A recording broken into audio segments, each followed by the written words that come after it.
Good morning, you guys. Welcome back to another episode of Sports Runs on Diesel, as we are going to be going over the AFC East Division. Now, granted, I'm going to be going over all 32 teams in all 8 divisions, so bear with me here. We're going to start off with the Buffalo Bills. Today, we're starting with the AFC East, starting with the Buffalo Bills. Josh Allen, Mitchell Trubisky is the backup quarterback there in Buffalo. We know about their wideouts in Diggs, Beasley, and they just recently added Emmanuel Sanders.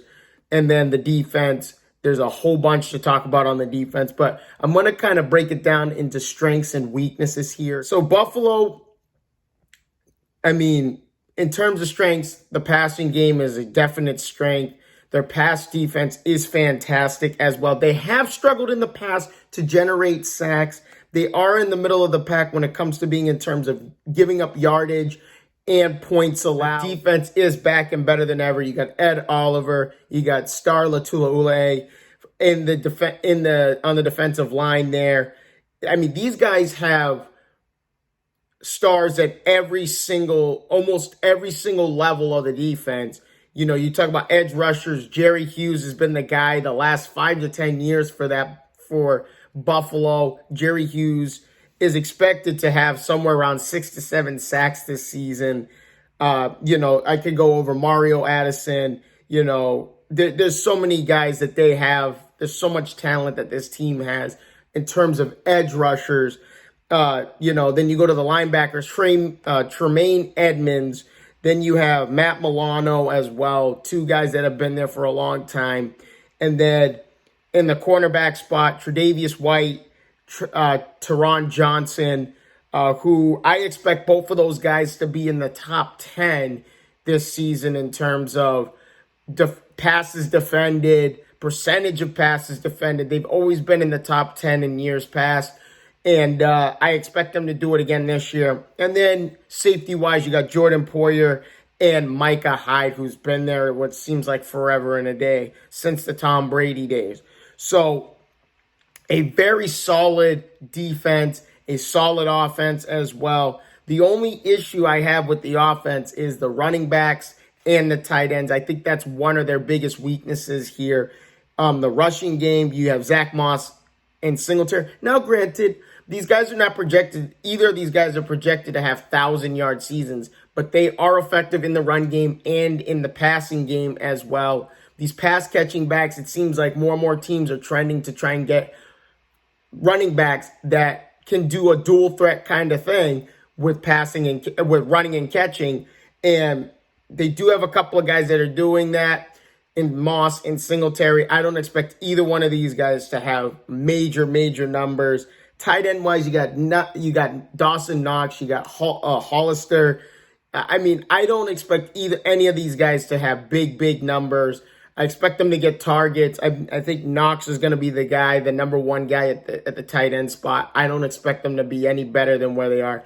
But outside of Josh Allen's going to, he's going to accompany for a lot of that rushing game, as you've seen the last couple of seasons. He led the NFL last year in rushing touchdowns with 12. So it's like among quarterbacks he led.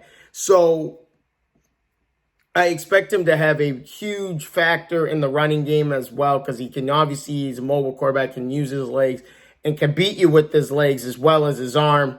And especially when he's throwing to Stephon Diggs, Beasley, and now Emmanuel Sanders, who is currently questionable right now for week 1, but it sounds like he's been fully practicing this week. That's what I think of the Buffalo Bills. They're projected to have double-digit wins this year, and I believe that. They have a couple of games they have some games coming up this regular season that I do believe are going to be tougher matchups. Buffalo has coming up is week 5 away at Kansas City in Arrowhead, which is going to be a tough one. And then right from there, they go to Tennessee in week 6 and try and play against them and beat them.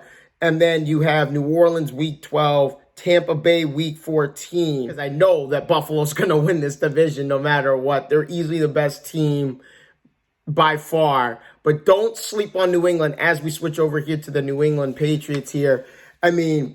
Mac Jones, we know he's a starting QB. We know Damian Harris, they trade away Sony Michel, so Damian Harris is going to be the main guy at the running game. We know about Jacoby Myers, Nelson Aguilar, the new addition, and Kendrick Bourne, who also has been added. N'Keal Harry, who has, in my opinion, has been an absolute dud for the New England Patriots. And they need to find a way to get rid of him because I'd rather see Gunnar Olszewski catch footballs than Gunnar Olszewski is already being more utilized than N'Keal Harry because he returns the kickoffs and the punt returns as well as being the fifth option wide receiver. And then obviously the new additions at tight end, Juno Smith, Hunter Henry. And these guys also, the New England Patriots, they also have a ton of key players back on the defensive side of the ball. You know, we obviously know about Lawrence Guy, Deatrice Wise Jr. We know about Van Noy's back from Miami. We got Matthew Judon, the addition there. Chase Winovich, you can't forget about him as an edge rusher. Dante Hightower's back. You got Bentley. You got Stephon Gilmore, who currently right now is going to be out at least the first 6 weeks of the season. J.C. Jackson, Jonathan Jones. And then you got McCourty, one of the captains, Devin McCourty. And then you have Adrian Phillips. I mean, they're going to be a top 10 defense. And they're based on what they have added offensively. I mean, Mac Jones, we know he's going to have an up and down year. There's going to be games where he's going to look phenomenal. There's going to be games when he's going to look, okay, he's definitely a rookie quarterback.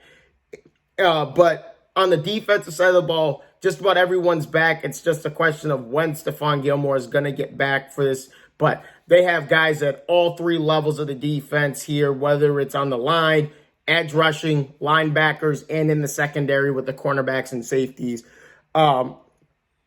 I mean, that's their biggest strengths, right? Those are their biggest strengths. And their offensive line is going to be phenomenal this year, which is going to help Damian Harris, you know. I mean, and this is what New England's done.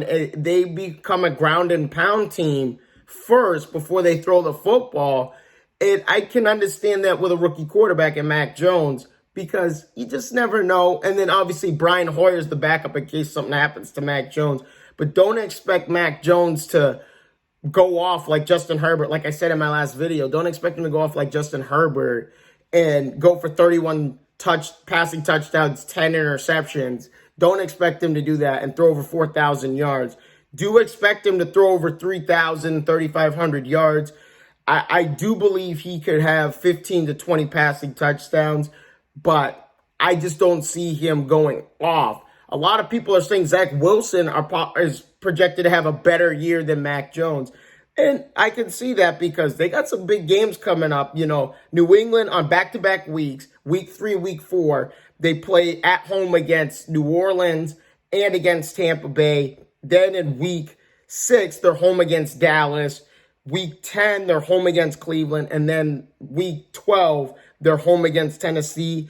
And of course, in my opinion, that's one of the easy schedules because the tougher teams that are coming in and playing, New England's playing at home. And that's their bread and butter. They have pretty much the best home record percentage-wise in the last 20 years. And obviously, majority of those years was Tom Brady. But since 2000, they've won like 80 to 85% or more of their games since 2000. So it's like at home.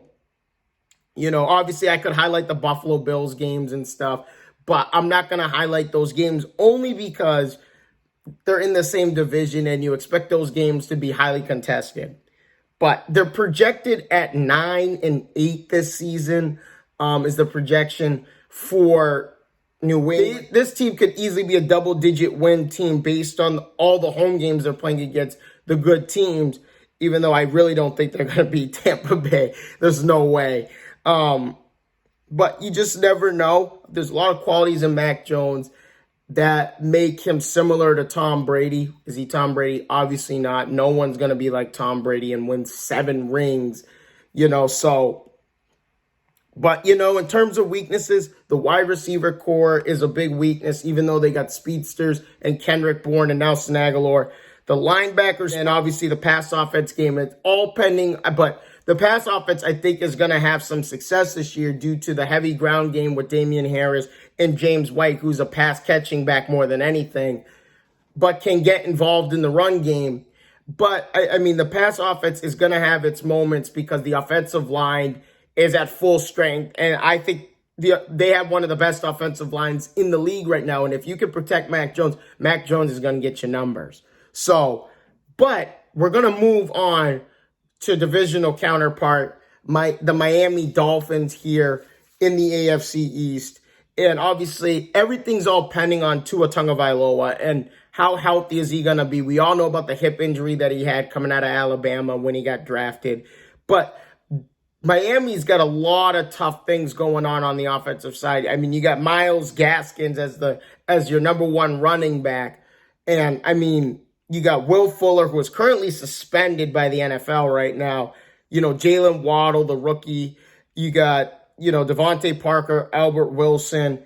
Don't sleep on Jakeem Grant. And the only reason why I say Jakeem Grant is a factor as a wide receiver is because it's not what he does as a wide receiver. It's what he does in the special teams games with punt and kickoff returns. Because I think he led the NFL last year, I think 4 or 5 returns for touchdowns last year. So don't sleep on Jakeem Grant. He is obviously a spark for this ball club, especially when it comes to special teams. And then I think he could be a top 10 tight end this year, Mike Gesicki. But, I mean, it all depends on Tua Tagovailoa and what he's going to do on the offensive side. The passing attack is definitely a part of their strength, but, you know, the only way the passing game is going to be effective is if you balance the run game with it. And I think there's going to be some struggles with Tua Tagovailoa, even though he's left-handed and, you know, he could use his legs and is a mobile quarterback as well.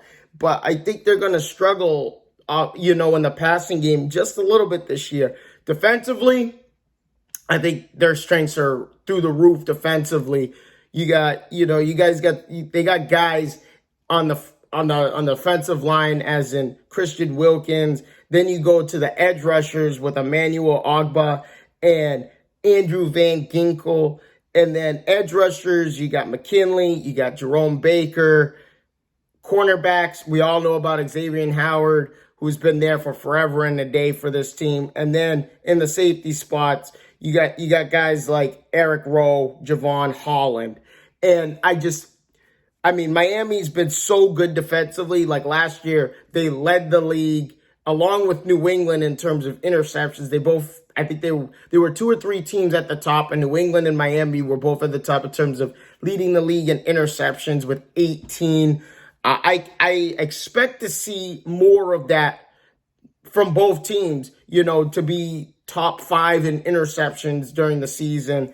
The rushing game and the quarterback situation is going to be interesting because if Tua can't stay healthy, they're going to struggle. Even though Jacoby Brissett is the backup quarterback there in Miami right now, I still think that he's going to have some struggles during the season.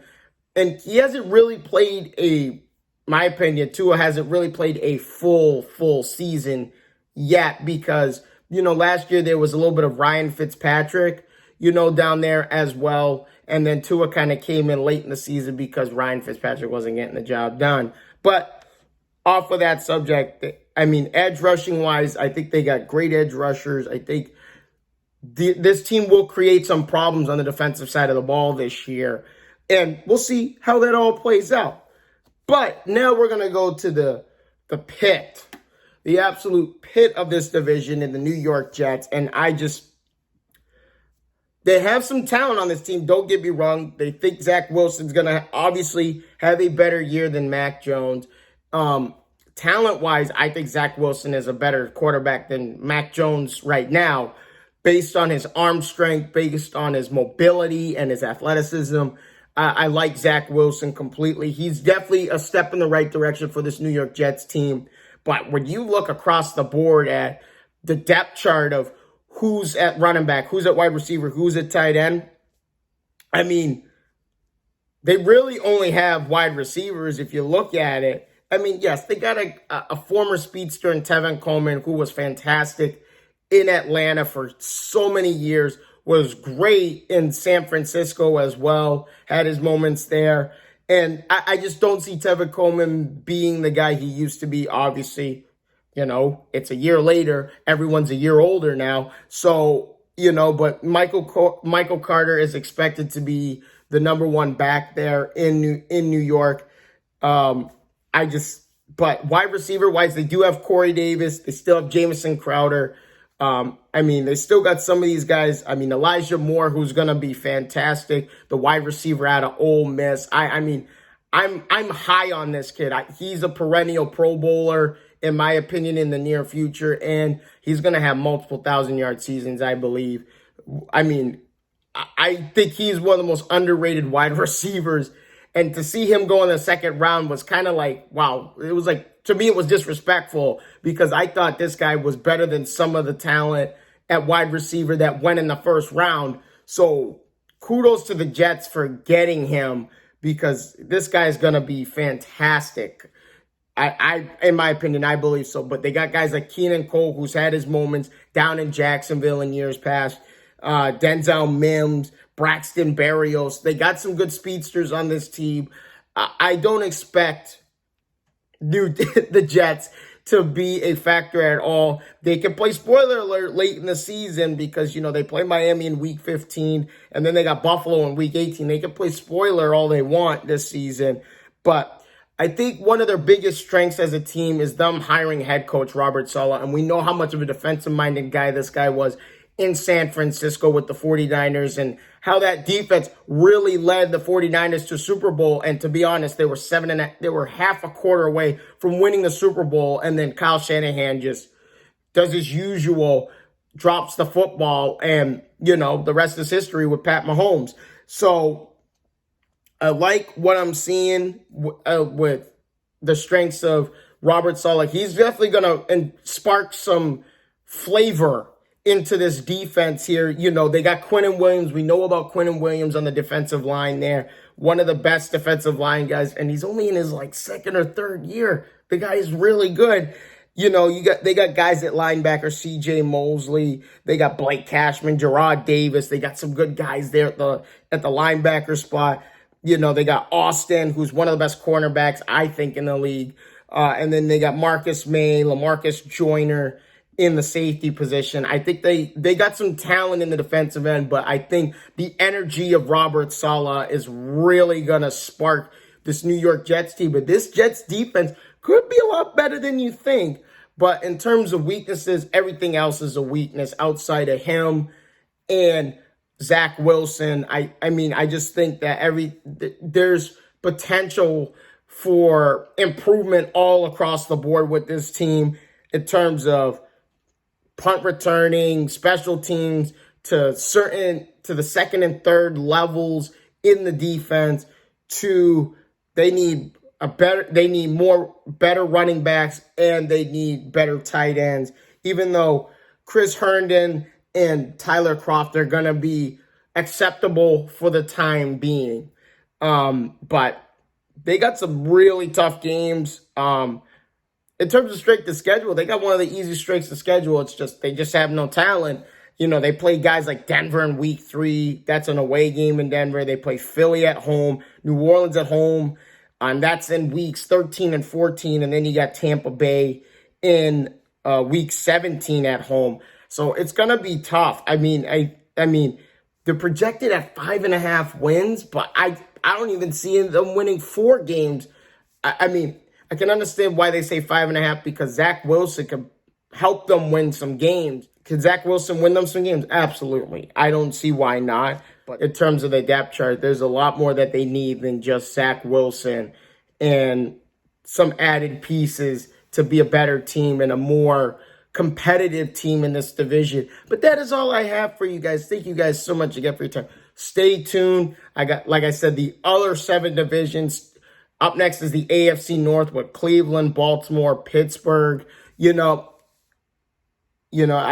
Cincinnati. Stay tuned for that video coming up. Thank you guys so much for your time. If you guys have not already, please leave a like and subscribe to the channel if you haven't done that already. I appreciate all your faces. I will see all you guys in the next one. Deuces.